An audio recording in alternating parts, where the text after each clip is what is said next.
आम्ही महायुतीचा धर्म पाळणार तर पाळणार. 100% आम्हाला जे आदेश आले त्याच्याप्रमाणे आम्ही मतदान करणार. नमस्कार, नमस्ते. फलटण युट्यूब चॅनल मध्ये मी राजकुमार गोपने आपलं स्वागत करतो. सातारा सांगली स्थानिक स्वराज्य संस्था मतदारसंघाची निवडणूक आज दिनांक 18 जून रोजी सुरू आहे आणि यामधीलच एक केंद्र जे आहे ते फलटण येथील तहसीलदार कार्यालय या ठिकाणी आहे. फलटण मधील काही मतदार या ठिकाणी आहेत. आपण त्यांच्याशी बातचीत करणार आहोत. या ठिकाणी काय सांगाल, आपण मतदान करण्यासाठी आला आहात? मतदान युतीचे उमेदवार धैर्यशील कदम यांना उपमुख्यमंत्री एकनाथराव शिंदे यांच्या आदेशाप्रमाणे आम्ही सर्वजण करणार आहोत. किती मतदार आहेत आपले या ठिकाणी? 10 मतदार आहे. शिवसेनेचे 10 मतदार आहेत आणि 10 जण मतदान आता करायला आलो आहोत. विधान परिषदेचे माजी सभापती आमदार श्रीमंत रामराजे नाईक निंबाळकर यांचे चिरंजीव आहेत, नगरसेवक आहेत श्रीमंत अनिकेत राजे. काय सांगाल बाबा, या ठिकाणी मतदान करण्यासाठी आला? पक्षश्रेष्ठींनी आम्हाला इन्स्ट्रक्शन्स दिलेले आहेत, त्या आदेशानुसार आम्ही इथे मतदान करणार आहोत.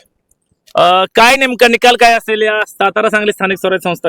ते तुम्हाला जास्त चांगलं माहिती, मी काय सांगणार. गेल्या आपण बघितलं सातारा जिल्हा परिषदेमध्ये जिल्हा अध्यक्ष पदावरून खूप वादावादी झाली होती. त्यानंतर काय पुढे झालं? तो विषय संपला. आता ह्या विधान परिषदेच्या इलेक्शनचा आणि त्याचा काहीच संबंध नाही. आम्ही महायुतीचा धर्म पाळणार तर पाळणार. 100% आम्हाला जे आदेश आले त्याच्याप्रमाणे आम्ही मतदान करणार.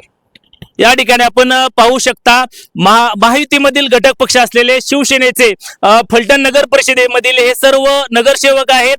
यामध्ये शिवसेना राजेगट, जो पूर्वीचा राजेगट आणि आता नगर परिषदेला या सर्व राजेगटाने शिवसेनेमध्ये प्रवेश केला होता. त्यानंतर फलटण नगर परिषदेची निवडणूक झाली होती. त्यामध्ये तब्बल 10 नगरसेवक हे शिवसेना राजेगटाचे निवडून आले होते.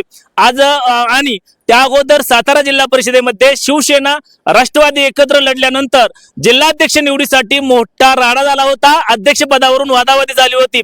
त्यानंतर मात्र शिवसेना आणि राष्ट्रवादीच्या भूमिकेकडे सगळ्यांचं लक्ष लागलं होतं. मात्र आता आपण पाहू शकता हे सर्व मतदार शिवसेनेचे उपमुख्यमंत्री एकनाथ शिंदे यांच्या आदेशानुसार महायुतीचा धर्म पाळून जे भाजपचे उमेदवार आहेत धैर्यशील कदम यांच्या बाजूने हे सर्व मतदार उभा राहणार असल्याचं सध्या सांगत आहेत.